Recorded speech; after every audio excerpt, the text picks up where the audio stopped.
नमस्कार, मैं हूं आपके साथ जूही तोमर और आप देख रहे हैं न्यूज़ वन इंडिया। इस वक्त हर टीवी चैनल, हर अखबार में अगर चर्चा है तो वो सिर्फ और सिर्फ एक शब्द की, और वो शब्द है रेप।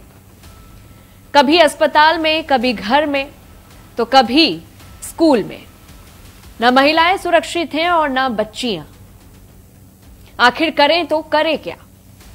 और जो दरिंदे हैं उनके अंदर बिल्कुल भी किसी भी बात का डर नहीं है, और डर होगा भी कैसे, क्योंकि हमारे यहाँ का कानून जो है सख्त ही नहीं है। कानून ऐसा होना चाहिए कि अपराध करने से पहले 100 बार सोचे जरूर, और हमारे यहाँ कानून ऐसा है कि अपराध करने के लिए 1000 बार सोचना भी नहीं पड़ता। ये एक रेप का मामला जो है एक गंभीर चिंता का विषय है। कोलकाता में महिला डॉक्टर की रेप के बाद हत्या, कन्नौज में नाबालिग के साथ रेप, अयोध्या में नाबालिग के साथ रेप जैसी घटनाओं ने देश के अंदर गुस्सा पैदा कर रख दिया है। लोग सड़क पर उतरकर कड़े कानून बनाने की लगातार मांग कर रहे हैं। दिन हो रात हो अपनी मांगों को लेकर अड़े हुए हैं।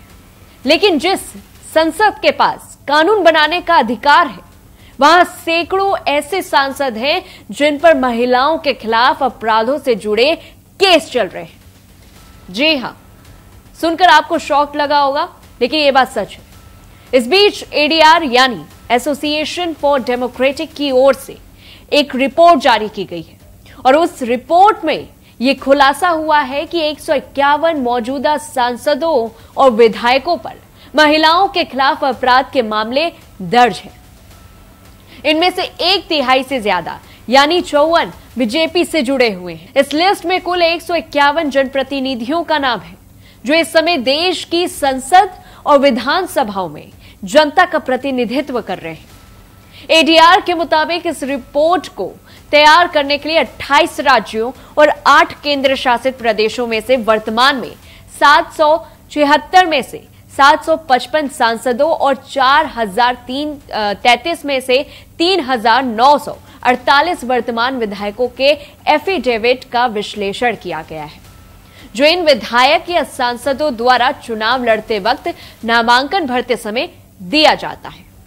इनमें से कुल 151 जनप्रतिनिधि ऐसे हैं जिन पर महिलाओं के खिलाफ अपराध के मामले चल रहे हैं। कुल 151 जनप्रतिनिधियों में से 16 वर्तमान सांसद और 135 वर्तमान विधायक हैं। रिपोर्ट तैयार करने के लिए एडीआर ने साल 2019 से 24 के बीच के चुनावी हल्फनामे की जांच की। चुनाव आयोग में दाखिल 4693 में से 4809 हल्फनामों की पड़ताल के बाद बनाई गई रिपोर्ट से यह पता चलता है कि बीजेपी के कुल 54 मौजूदा सांसदों और विधायकों पर महिलाओं के खिलाफ अपराध के मामले चल रहे हैं।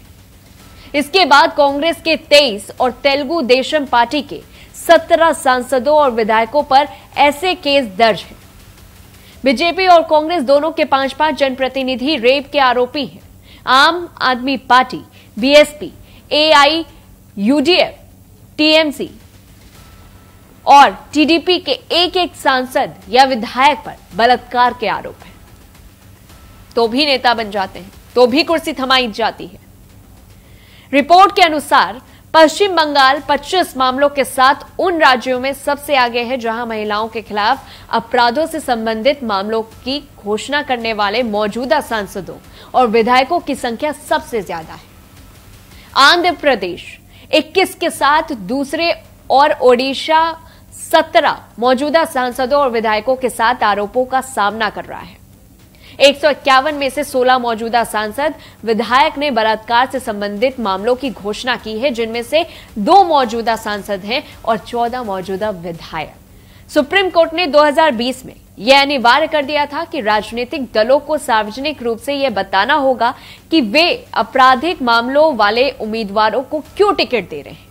एडीआर ने सिफारिश की थी कि आपराधिक पृष्ठभूमि वाले उम्मीदवारों का चुनाव लड़ने से रोक दिया जाना चाहिए।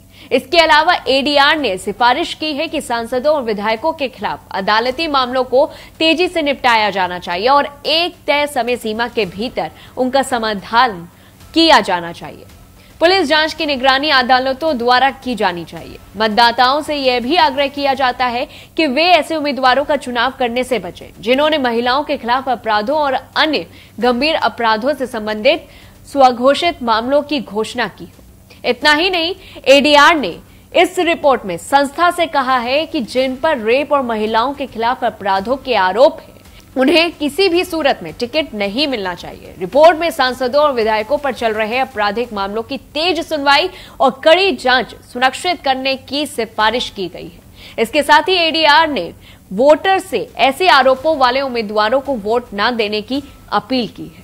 अभी ये जो रिपोर्ट सामने आई है एडीआर, जिसपे ये दावा किया गया है कि आखिरकार कितने सांसद और कितने विधायक मौजूदा जो हैं वो कितने आरोपी हैं और कितने नहीं, ये बात इस पूरी रिपोर्ट में निकल करके सामने आ चुकी है। अब आपको फैसला लेना है किसको वोट देना है और किसे नहीं। इस पूरी रिपोर्ट को लेकर के आपकी क्या कुछ राय है हमें कमेंट बॉक्स में बताइए। तब